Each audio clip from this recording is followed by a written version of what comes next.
¿cierto? Que sin duda culminó en la celebración del 31 de octubre por cada uno de nosotros individualmente, y por medio de esa serie hemos sido ahí alentados, anclados en las posturas bíblicas acerca de la salvación y por supuesto también alentados en lo que es nuestra identidad protestante y reformada.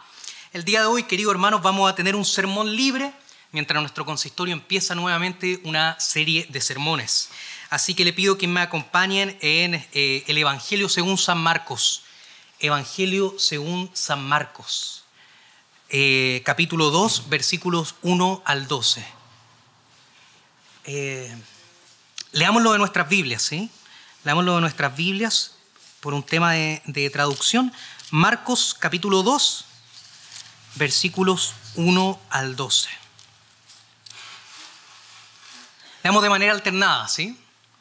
Dice lo siguiente: entró Jesús otra vez en Capernaum después de algunos días y se oyó que estaba en casa.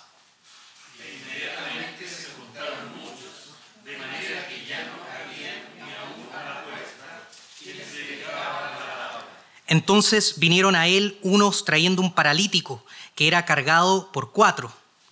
Y como no podían acercarse a él a causa de la multitud, descubrieron el techo de donde estaba y haciendo una abertura, bajaron el techo en que yacía el paralítico.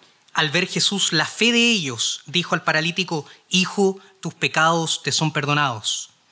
Estaban allí sentados algunos de los escribas, los cuales cavilaban en sus corazones. ¿Por qué habla este así? Blasfemias dice. ¿Quién puede perdonar pecados sino solo Dios? Y conociendo luego Jesús en su espíritu, que cavilaban de esta manera dentro de sí mismos, les dijo: ¿Por qué? ¿caviláis así en vuestros corazones? ¿Qué es más fácil, decir al paralítico, tus pecados te son perdonados, o decirle, levántate, toma tu lecho y anda? Pues para que sepáis que el Hijo del Hombre tiene potestad en la tierra para perdonar pecados, dijo al paralítico: A ti te digo, levántate, toma tu lecho y vete a tu casa. Entonces él se levantó enseguida y tomando su lecho salió delante de todos, de manera que todos se asombraron y glorificaron a Dios, diciendo: nunca hemos visto tal cosa. Querido hermano, el título del sermón de hoy es Confiados en el poder del Rey. En el poder del Rey. Eso nos dice la palabra del Señor el día de hoy. Entonces el objetivo es que mediante el Espíritu Santo salgamos de acá en un mundo lleno de incertidumbres, confiado en que Cristo es poderoso. Más que cualquier otra cosa, más que cualquier otro hombre, porque es Dios. Y Él tiene poder inclusive hasta para perdonar pecados. Oremos delante del Señor. Bendito y amado Padre, te pido que tú tengas misericordia de nosotros y a pesar de mi incapacidad, tu Espíritu Santo sea moviéndose el día de hoy. Y que esta palabra que acabamos de leer sea tomando vida y fuerza en cada uno de nuestros corazones, de manera que podamos ser maravillados por la potestad del Señor Jesucristo. En un mundo caótico, en un mundo lleno de incertidumbres, tenemos un Rey que reina, que sana, que gobierna y que perdona pecados. Te pido que podamos salir de acá llenos de esa convicción y alentados a vivir como siervos de este Rey poderoso. Y ahora, Padre, que sean gratos los dichos de mi boca y la meditación de todos nuestros corazones delante de ti, roca nuestra y redentor nuestro. Amén. Queridos hermanos, es muy probable que las últimas semanas y los días que vengan a continuación durante el mes de noviembre seamos bombardeados de información acerca de las elecciones presidenciales. Hemos sido bombardeados sobre todo tipo de información acerca de los candidatos. Hasta golpes han habido, querido hermano. Y sin duda quizás este escenario político actual a usted le puede generar distintas opiniones, distintas emociones. Quizás usted se encuentra optimista acerca del futuro del país. Quizás usted se encuentra confiado, pero quizás por el contrario usted siente una profunda ansiedad causada por la política. No se imagina cuánto he visto yo eso. Una ansiedad de la política, las decisiones, la economía, mi negocio, y estamos nerviosos. Estamos ansiosos, estamos preocupados y estamos desesperanzados. Un artículo publicado por la revista Ethic, titulado Cuando la política genera ansiedad, revela una realidad de los Estados Unidos, pero que sin duda también es apreciable en medio nuestro. Un 87% de los terapeutas en Estados Unidos discuten sobre política en sus sesiones. Imagínense. La gente va al psicólogo, dime cuál es tu problema. La política. Los candidatos, el poder, las decisiones de los líderes políticos. Estoy ansioso, estoy preocupado. ¿Qué debemos hacer nosotros como iglesia frente a estos panoramas preocupantes? Debemos sentir ansiedad. El texto que acabamos de leer, queridos hermanos, nos da una tremenda seguridad, un tremendo consuelo, una tremenda verdad. Y es que el soberano sobre el cielo, sobre el mar y sobre la tierra es Jesucristo. Ningún otro líder sobre la tierra tiene capacidad de perdonar pecados. Jesucristo sí. Ningún líder sobre la tierra, por mucho que se autoproclame Dios, lo es. Solamente Jesucristo, Hijo de Dios, el Hijo del hombre. Entonces, el día de hoy estaremos meditando acerca de la confianza, de la estabilidad que nos produce saber que Jesucristo reina y cómo eso se ve demostrado en el texto que acabamos de leer. Vamos a estar estudiando que esta potestad de Jesús fue reconocida y el día de hoy es reconocida por su iglesia, por este grupo de 4 amigos, por el paralítico. Pero también vamos a ver que esta potestad es negada y cuestionada, tanto por este grupo de escribas del cual leímos, así también por muchos el día de hoy. Pero por último vamos a ver que esta potestad es demostrada y siempre sale victoriosa. Y eso es lo que queda reflejado por medio de la sanación de este paralítico. Así que comencemos. La potestad de Jesús que nos llena de confianza, la potestad de Jesús que nos llena de esperanza en tiempos inciertos es reconocida por algunos. Versículos 1 al 5. Esta porción del texto, a modo de introducción, nos enseña que Cristo regresa a Capernaum. Probablemente los comentaristas, los historiadores dicen que llega a la casa de Pedro, que le servía como residencia, y esto es muy interesante, le servía como un centro de logística, un centro de operaciones del reino de los cielos, porque era un lugar céntrico dentro de Israel y al mismo tiempo estaba cercano al mar. Y es estando en este centro de operaciones del proyecto mesiánico que pasa algo muy interesante, y es que comienza a esparcirse un rumor en Capernaum. Cristo está en la ciudad. Y es por eso que una gran multitud de personas, nos dice el texto, llega a esta casa del apóstol Pedro, donde estaba Cristo, con el fin de conocerle, con el fin de comprobar si era verdad lo que decían acerca del Mesías, con el fin de escuchar sus enseñanzas. Y esta multitud es tan vasta que el texto nos dice que no había más espacio en esta casa. Ni siquiera en la puerta, ni siquiera en la entrada, no cabía ningún alfiler más. Y es por eso que probablemente la gente comienza inclusive a agolparse afuera de la casa. Algunos eruditos dicen que en promedio en las casas del antiguo Israel cabían 50 personas. Tú puedes decir, oye, recibir 50 personas en una casa tampoco es tanto. Pero imagínese ser el dueño de esa casa. Que vengan 50 desconocidos y se estén agolpando no es menor. Eso es lo que estaba sucediendo, ¿ya? Y el texto nos sigue diciendo que Jesús aprovecha esta oportunidad no molestándose. Hoy estoy trabajando acá en el centro de operaciones de mi reino. Déjenme planificar, déjenme hacer logística, déjenme hacer labores administrativas. Cristo no reacciona de esta manera, reacciona pastoralmente. Y al ver este grupo de personas que se acerca, comienza a enseñarles la palabra. Y este conjunto, explicar la palabra, enseñar la palabra en el griego, no es una predicación formal, sino que comienza a charlar casualmente con estas personas, hablándoles cercanamente a su corazón acerca del evangelio y del reino de Dios. Y es en este contexto de Cristo reaccionando tan amorosamente frente a esta gente que quiere estar con Él, que sucede algo hermoso, algo lleno de fervor y algo hasta alocado. Y sucede en el versículo 3. Nos dice que un grupo de 4 hombres traían en sus hombros a un paralítico para que viera a Jesús y para que fuera sanado. En el idioma original, un paralítico es una persona que tiene sus nervios relajados, por lo tanto no tiene fuerza, no tiene dominio sobre sus músculos. Es por ese detalle que probablemente, por las características de este relato, esta persona era cuadripléjica y se encontraba totalmente postrada. Y este grupo de amigos quieren que este paralítico vea a Jesús. Tienen fe en el poder de Jesús. Tienen fe en que este Mesías puede sanar, pero encuentran un obstáculo en su misión. Y es la misma multitud que impedía acercarse a Cristo. Pero este obstáculo no los detiene. Y vienen con una idea loquísima. Una idea tremenda, y es que habitualmente en las casas del antiguo Israel había un libre acceso al techo por el costado. Entonces estas personas dicen, nos vamos a subir al techo. Esto no nos va a detener, tenemos que estar con Jesús. Los techos en el antiguo Israel estaban hechos por ramas unidas por barro o arcilla. Y es por eso que estas personas se posicionan sacando cálculo arriba de Cristo y comienzan en el idioma original a destechar el techo. Empiezan a correr las ramas, empiezan a cavar la arcilla. Imagínense la reacción del apóstol Pedro, querido hermano. Están destruyendo mi casa. Pero Jesús no se escandaliza frente a este acto desesperado de estos hombres. Jesús lo ve como un acto de fe, no como una obra de vandalismo. Y es movido por este intento de los hombres de hacer todo lo necesario para estar en su presencia. Y es por eso que se dirige amorosa y pastoralmente al paralítico y le dice: hijo, tus pecados te son perdonados. O como agrega el Evangelio según San Mateo: ten ánimo, hijo, porque tus pecados te son perdonados. La palabra perdonar en el griego comparte raíz con las palabras enviar fuera o remitir. De tal manera Cristo le está diciendo a esta persona: todo lo que te acusaba delante de mí, toda tu iniquidad, toda tu maldad, yo la he tomado, la he hecho al fondo del mar y nunca más la recuerdo, hijo. Eres totalmente libre, totalmente perdonado.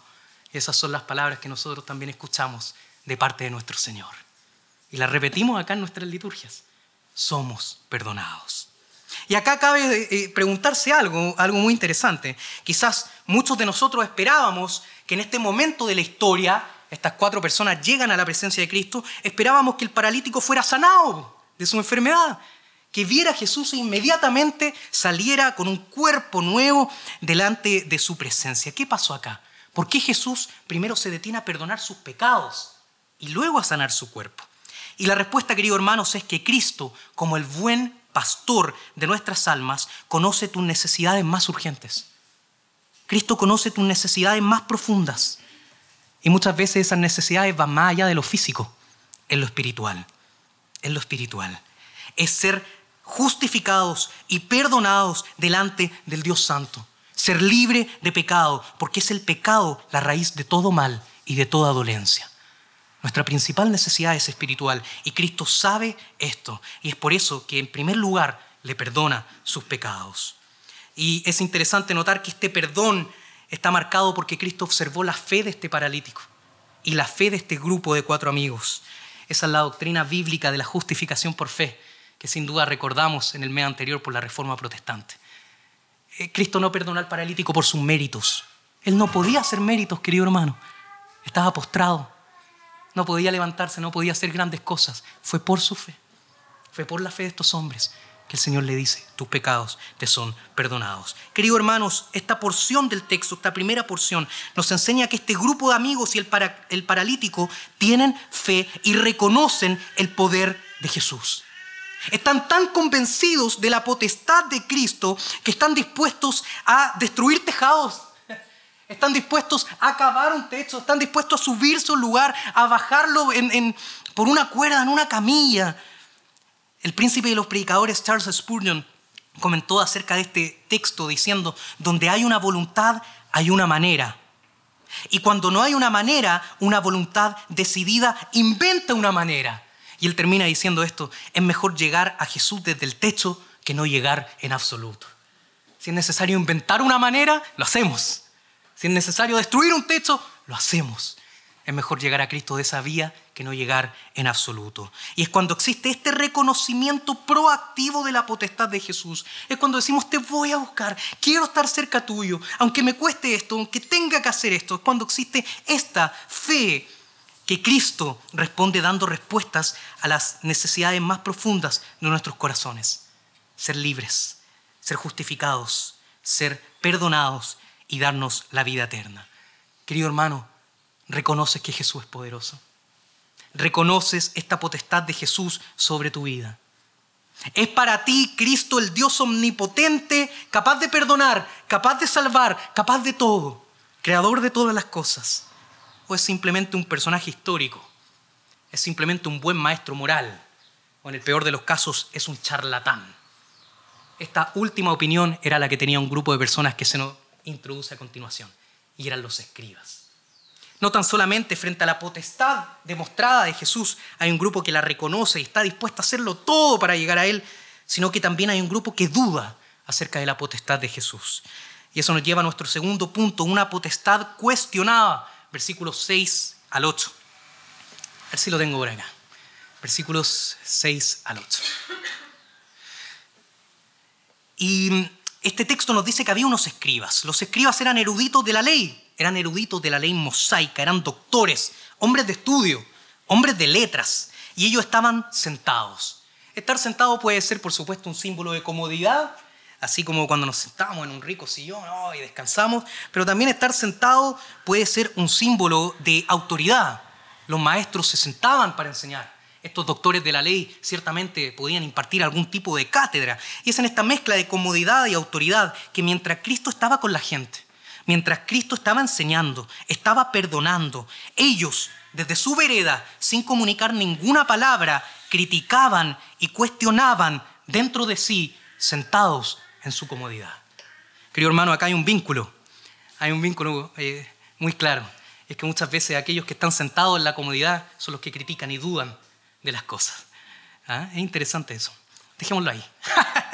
El texto en el idioma original entonces nos dicen que estas personas sentadas razonaban, cavilaban, ponían a prueba dentro de sí estas palabras de Jesús en sus corazones, este accionar de Jesús en sus corazones. Sabemos que la palabra corazón en la cultura judía era el centro de toda nuestra vida interior, nuestra mente, pero también nuestras emociones. Entonces estas personas están reaccionando con todo su ser interior, su mente, su alma, sus emociones, están reaccionando en contra de Cristo. Se están molestando a un nivel integral. Y el versículo 7 nos da un vistazo a los pensamientos y a los corazones de este grupo de escribas. Y quienes se preguntaban, ¿por qué habla así? Y por medio de esta pregunta lo que verdaderamente están diciendo es, Él no debería hablar así. ¿Quién se cree que es este? ¿Quién se cree que es este Jesús que anda perdonando pecados? Y es por eso que llegan a la conclusión de que Cristo estaba blasfemando, diciendo falsedades malintencionadas que atentaban contra la reverencia a Dios.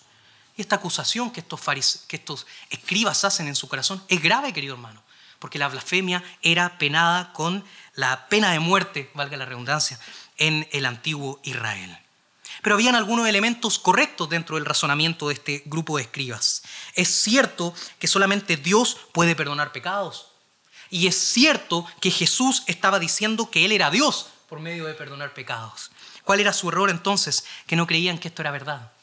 No creían que Jesucristo era verdaderamente Dios, verdaderamente hombre. C.S. Lewis, un famoso intelectual anglicano, es conocido por este razonamiento en el cual él dice, o Cristo es un lunático por hacer todo este tipo de aseveraciones, perdonar pecados, decir que es el Hijo del Hombre, o es un lunático o es verdaderamente el Hijo de Dios. Está diciendo la verdad y lo ha reflejado a lo largo de su vida. Y C.S. Lewis dice, no hay punto medio. Decir que él era un buen maestro moral, pero decía que era Dios y no era Dios, no puede ser un buen maestro moral, no es ético, no hay punto medio. O Jesús es un lunático o Jesús es Dios. Y hemos visto en este texto que hay algunos que dicen, Él es Dios. Y vamos a subir al techo y vamos a bajar al paralítico porque Él es poderoso y Él es Dios. Pero hay otros, como este grupo de escribas, que responde la otra opción. Dicen, Cristo es un blasfemo. Cristo es un lunático. Y lo observan desde la incredulidad. Querido hermano, ¿cuál es tu respuesta? ¿Quién es Jesucristo? ¿Quién es Jesucristo? ¿Es un lunático? Es Dios. ¿Lo vas a ver desde el tejado, en la fe, con este grupo de amigos y el paralítico? ¿O lo vas a ver desde la comodidad del asiento de los escribas? Diciendo ¿quién se cree que es? ¿Quién es Jesús para ti? Y querido hermanos, esta es la pregunta más importante que tú puedes hacerte en la vida. ¿Quién es Jesucristo? Porque de ella depende la vida y la muerte eterna. Y no podemos escapar de esta pregunta. No podemos escapar porque Dios conoce nuestros corazones. Y eso es lo que el texto continúa diciéndonos. Él conoce el corazón de estos escribas. Y eso nos lleva al último punto. Esta potestad de Cristo es demostrada. Versículos 8 al 12. Y es en este mismo instante de este cuestionamiento incrédulo de parte de los escribas que algo sobrenatural sucede. Cristo, quien es Dios, quien es omnisciente, conoce en su espíritu lo que ellos estaban pensando. Nadie se lo sopló, nadie le dijo a Cristo, oye, los escribas están hablando mal de ti. Nadie se lo dijo. Cristo conocía soberanamente sus corazones, siendo totalmente omnisciente. Y es así que Él responde. Y empieza a responder en el mismo formato de las preguntas y las respuestas que los escribas traen a colación. Y es por eso que en primer lugar les dice, ¿por qué están razonando de esta manera? De esa manera Cristo les está diciendo, yo sé lo que ustedes están pensando y es vano, no tiene ningún sentido. ¿Por qué me cuestionan de esta manera? Pero la segunda pregunta que hace en el versículo 9 es aún más interesante. Y Él le dice lo siguiente a los escribas, ¿qué es más fácil? ¿Decirle al paralítico tus pecados te son perdonados? ¿O decirle levántate, toma tu camilla y anda? La palabra fácil en el griego es muy interesante porque hace referencia al contexto laboral, el trabajo más ligero, el trabajo más llevadero. Nosotros como chilenos sabemos harto de eso, ¿eh? De buscar que el trabajo siempre sea más ligero. Entonces Cristo le está diciendo, ¿qué trabajo es más fácil?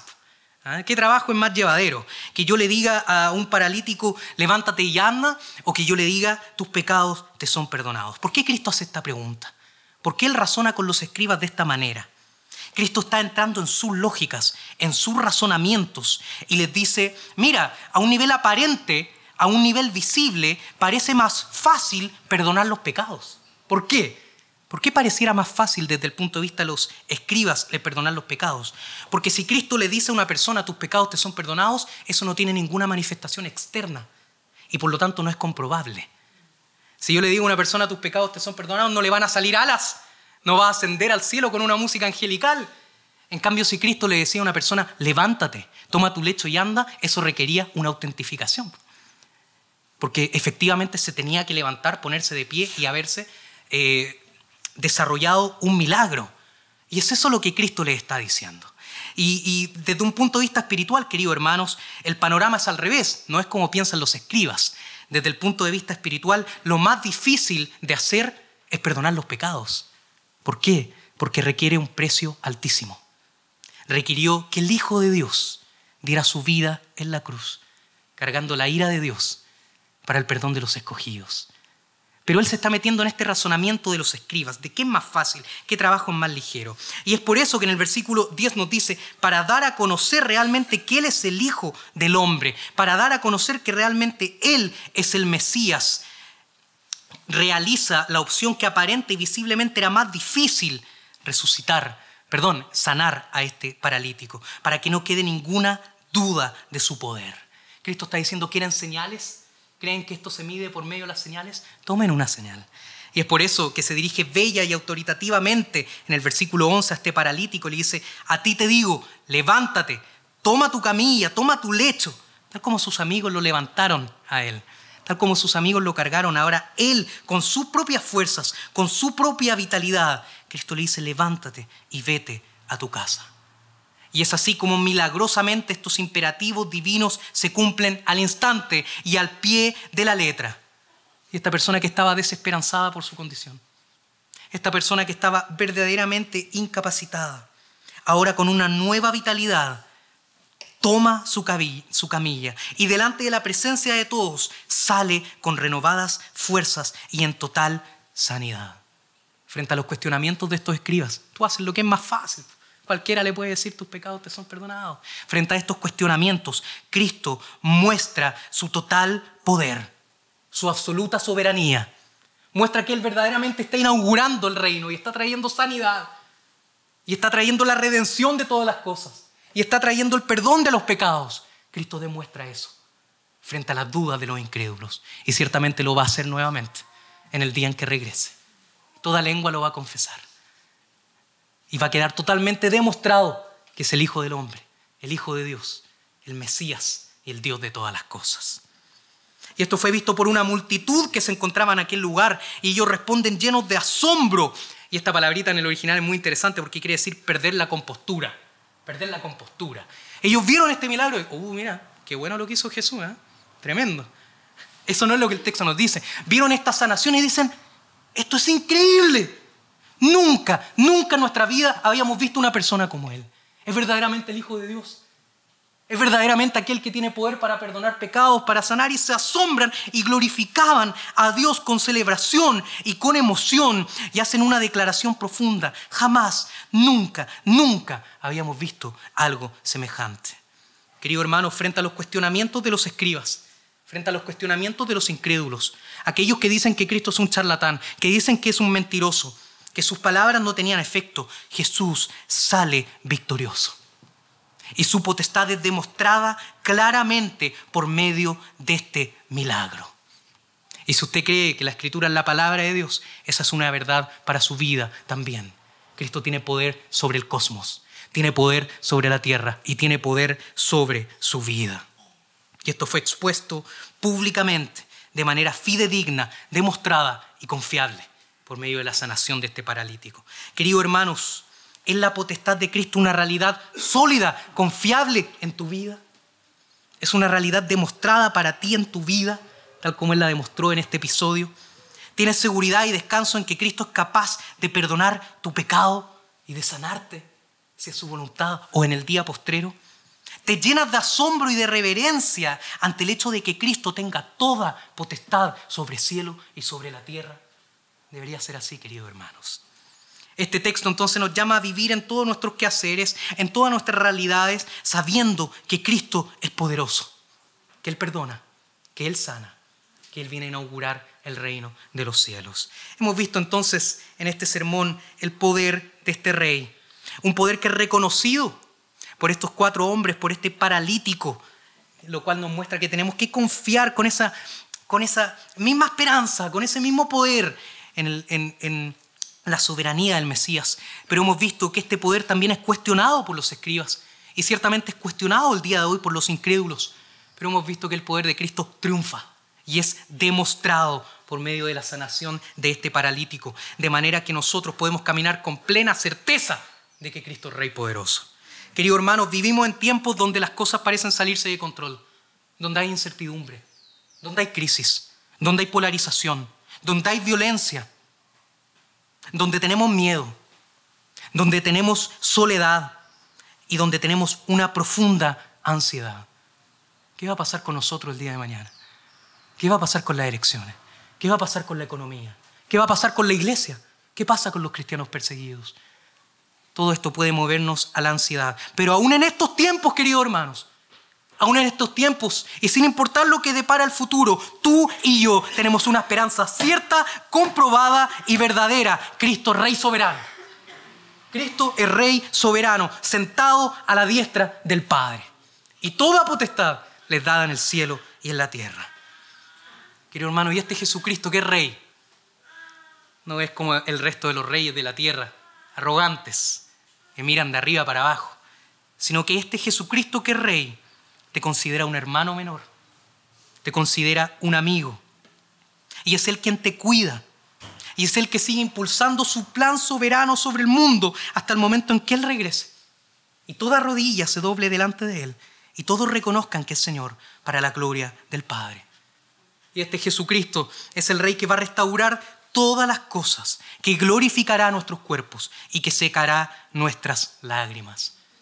En tiempos, queridos hermanos, de confusión, de ansiedad, de oscuridad, vivamos entonces con confianza. Vivamos entonces con esperanza. Vivamos con alegría y vivamos con asombro, porque Cristo es victorioso. Inauguró el reino y venció sobre la muerte y sobre la oscuridad en la cruz. Cualquiera sea tu situación el día de hoy, ven a Cristo. Te sientes inseguro, te sientes lleno de incertidumbre, ven a Cristo. Él es poderoso para hacer que tu corazón descanse. Quizás necesitas que tus pecados sean perdonados, ven a Cristo. Él puede hacerlo porque es Dios. Quizás tú te sientes angustiado, ven a Cristo. Él conoce las necesidades más profundas de tu corazón y es capaz de satisfacerlas. Si necesitas fortaleza para seguir adelante, ven a Cristo. Y Él puede sostenerte. Y Él puede llenarte de asombro por su potestad, por su poder, por su soberanía, para que sigamos caminando firmes y adelante, en nuevas fuerzas, en nueva fidelidad, delante de nuestro Creador. Oremos para terminar. Bendito y amado Padre, te damos gracias porque tenemos tanta esperanza en ti.